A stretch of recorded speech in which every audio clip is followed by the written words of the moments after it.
The episode begins with Uatu, also called the Watcher, saying that reality is a prism of endless possibilities. He says that a single decision could branch out into an endless number of outcomes. The Watcher then says he is the guide through the alternate realities they will witness. Bruce Banner, the human scientist who can transform into the Hulk, crashes into New York City and tries to warn the people that Thanos is coming. He realizes that there is no one in the building but the Cloak of Levitation. A sentient cloak stares at him. Bruce finds some clothes to wear and goes outside searching for people but doesn't find anyone. Ebony Maw and Cullen Obsidian emerge, and they are Thanos' henchmen who have come to Earth to prepare it for his arrival. Bruce attempts to transform into the Hulk, but the Hulk refuses to come out. A portal suddenly opens, and some members of the Avengers emerge. Bruce is happy as he sees Tony Stark, popularly known as Iron Man, and Doctor Strange. He celebrates as the Avengers fight Ebony and Cull, but realizes something isn't right. The Avengers begin to kill their enemies, and Bruce realizes that Tony and the others as they stand up. Bruce is shocked as he sees them, and Iron Man prepares to shoot him with his laser. The Cloak of Levitation emerges and drags Iron Man away. Ebony and Cull wake up as zombies, and Bruce tries to escape. Doctor Strange prepares to open a portal to get to Bruce, but the cloak stops him. Wong opens the portal and attempts to eat Bruce, but is unable to reach him. Bruce panics as he sits on the floor, but the cloak holds Wong and keeps Doctor Strange at bay. The portal closes and severs Wong's head, and Bruce kicks it away as he is petrified. Ebony uses his powers of telekinesis to drag Bruce, and the zombies prepare to eat him. Bruce tells them to leave him alone and says he is a vegan, but they move closer. A swarm of insects suddenly emerges and eat Ebony. Bruce wonders what is going on as the insects eat everyone, and the Wasp suddenly emerges and decapitates Iron Man. Hope Van Dyne, who is the Wasp, tells Bruce to go with the ants, but he refuses because he watches one eat Tony's head. Spider-Man swings past and carries Bruce as he says he is the friendly neighborhood Spider-Man. The Watcher says the zombie apocalypse started from a place of love, and that Dr. Hank Pym journeyed into the quantum realm 2 weeks ago. He went in search of his wife, but she was infected with a quantum virus that turned her into a zombie. Hank returns to the normal realm and begins spreading the virus. The Avengers emerge and try to fight the zombies, but are quickly infected, and all hope was lost. Spider-Man plays a video of how zombie apocalypse survivors can protect themselves. He makes the video with Kurt, Happy Hogan, and Bucky Barnes, the Winter Soldier. Spider-Man says the virus is spread throughout saliva and instructs people to cover as much skin as possible. He then says the zombies are attracted to humans, and maintaining good hygiene reduces the pheromones humans give off. General Okoye tells him to stop playing the video, and he says he was playing it for Bruce. She tells Bruce that she swore an oath to protect her king, and he has been missing since the zombie outbreak. Okoye then says he received a beacon, and the group sees that a survivor camp claims to have made progress with a cure. Bucky says the beacon's location was corrupted in transit, but Sharon realizes it's from the Camp Lehigh in New Jersey. They then realize they must go to Jersey and begin their journey. The group makes their way to a train station and splits up. Bucky and Okoye guard the perimeter while the others prepare a train. Hope informs them they need a slingshot, and Spider-Man gets an idea. He uses his web to pull the train to generate enough force to push it.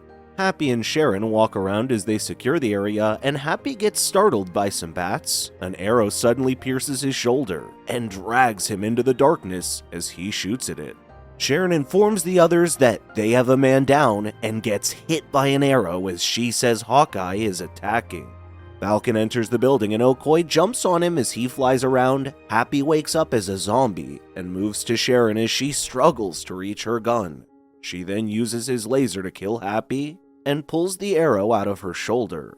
Okoye jumps off Falcon and he prepares to kill Bucky, but she jumps and cuts him in half. So she apologizes for killing Falcon because he was Bucky's friend. But he says he isn't sad. Sharon takes Happy's weapon and runs as Hawkeye shoots at her. Spider-Man says he has generated enough force to push the train, and Bruce tells him to hold it because the others are on their way. Several zombies emerge and attempt to attack Spider-Man, but the cloak saves him. Hope shrinks as she flies around and defeats the zombies that are attacking. Bucky and the others rush to the train and it begins to move. The cloak helps Spider-Man enter the train as it moves, and the ignition activates, allowing the train to move on its own. Okoye apologizes and says they should have stayed together instead of splitting up. Sharon walks in the train and hears a sudden noise on the roof. The strange person breaks in through the roof and Sharon shoots at them. Bucky hears her scream and rushes to the cart she is in. He sees a zombie eating her and realizes it's Captain America. Captain America stands up and rushes at Bucky. Bucky shoots him as he moves forward, but Captain America protects himself with his shield. He punches Captain America several times, but doesn't get to him, and they continue fighting. Bucky eventually pushes Captain America away and pushes Sharon as she tries to attack him. Hope enters the cart to see what is happening, but Sharon attacks her, and Hope shrinks as she enters her mouth. Captain America throws his shield at Bucky, but Bucky catches it and throws it back. The shield cuts Captain America in half, and he falls off the train. Hope grows to her normal size as Spider-Man and Okoye enter, and she kills Sharon in the process. Bruce enters and says she's in trouble, and they see a cut on her shoulder. The train continues moving, and Bruce sees that Hope's vitals are going in the wrong way. She says she knows what they must do, but Okoye says they could be minutes away from a cure. Spider-Man says they have to hope because it's what helps people survive in zombie movies. Hope asks Spider-Man how he stays motivated even in their current situation, and he says he has lost many loved ones. He quotes his Aunt May and says they must keep smiling when others can't. Kurt walks into the cart and says he has bad news. He says the train has run out of fuel, but they are close to their destination. Kurt then says they'll have to walk through a swarm of zombies that are outside, and Hope says they can make it over them. Hope says her time is up and says she has to go out while trying to fix the mess she started. She blames herself for the zombie apocalypse because she didn't think of what her mom would bring back from the quantum realm. She becomes a giant and walks through the zombies while holding the group. She kicks the zombies as they try to attack her, and she drops to the ground in the compound and asks Peter to smile for her as she falls on the zombies. The group is sad because they have lost another member, but Bucky points out that the zombies aren't climbing through the fence. Spider-Man says they don't have to scale the fence because there's a hole in it, and Kurt says they have to be careful. He talks about a legend called Baba Yaga, and Spider-Man startles him. Vision emerges, and Bruce realizes he must have been using the Mind Stone to keep the zombies at bay. The group enters the building, and Vision says the Mind Stone produces a frequency that the zombies don't like. He says the virus affects the brain's limbic system, and he uses targeted exposure to try and reverse the condition. And Okoye asks if his experiment worked. Scott Lang suddenly asks them to see for themselves, and they're confused because they don't see anyone. Vision turns a seat around, and they see Scott's head in a jar. Scott makes several dad jokes and says he misses Hank Pym.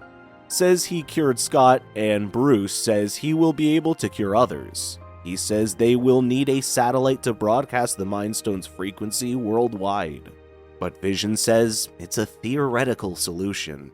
Vision tells them that human technology isn't advanced enough to carry out their plan, but Okoye says Wakanda has the technology they need. She then says its shield protects it and humans are still inside. Bucky decides to go around and base searching for transport, but Vision says he won't find what he's looking for. Bucky moves around the base carefully as he searches for a vehicle the group can use. Bruce sees that the building's security logs show that they aren't the first to respond to Vision's signal. They realize there are meant to be more survivors, but Spider-Man wonders where they are. Bucky continues moving around the base and sees several clothes on the floor. He hears a strange noise and shoots at it, but sees Wanda, who is a zombie behind a glass wall. T'Challa tells Bucky to stop shooting because she will get angry, and Bucky rushes him. He sees T'Challa's missing a leg, and T'Challa says they have to run. They meet the others as Vision floats, and Okoye rushes to T'Challa. T'Challa says the base is a trap, and Vision has been capturing people and feeding them to Wanda. Vision explains that Wanda's powers are too strong, and she has resisted the treatment he has administered. He says the only other option is to contain her, but Okoye asks why he didn't eliminate her. Bruce tells Vision he led people to their deaths because of love. and Okoye decides to execute him, but they hear a strange noise. Vision says they have awakened Wanda, and says she hasn't eaten in days. Wanda uses her powers to break a door, and she drags Kurt. Bucky shoots at her and Scott is about to fall from the chair, but the cloak saves him. Spider-Man uses his webs to hold her, but she breaks through, and Bruce tells Vision they must escape. Vision realizes Bruce is right and uses his laser to make a giant hole in the wall. The group runs out of the building, but Wanda uses her powers to grab Okoye. She drags Okoye into the building, and Vision uses his laser to make it sink into the ground. He tells them there is a quad jet in the hangar and says he can't follow them because he has to atone for what he has done. Vision pulls out the Infinity Stone on his forehead, killing himself in the process. Bruce picks up the Infinity Stone, and the zombies begin to enter the compound. Wanda emerges from the rubble, and Bucky asks the others to run as he stalls. She sees Vision dead, and gets angry as she deflects Bucky's bullets. The others enter the hangar and see the quad jet, and Wanda uses her powers to throw Bucky far away. She rushes to Bruce and tries to bite him, but the Hulk helps him, and he pushes her away. Bruce gives Spider-Man the Infinity Stone and says he has to stop the zombies so they can escape. He walks into the zombies and transforms into the Hulk. T'Challa pilots the ship and they fly out of the base as the Hulk fights Wanda. Hope suddenly emerges as a zombie and grabs the jet, but they narrowly escape using the thrusters. Scott is sad because of Hope's death, and he says she saved him twice. Spider-Man says he feels bad for the death of the Avengers, and T'Challa says it is not the end in his culture. They then decide to save the world and make their way to Wakanda. Unknown to them, Thanos has arrived on Earth and possesses 4 Infinity Stones on his gauntlet. The end. Thank you for watching. Please check out our other videos and make sure to subscribe and tap that bell icon to be notified about our latest videos. We'll see you next time.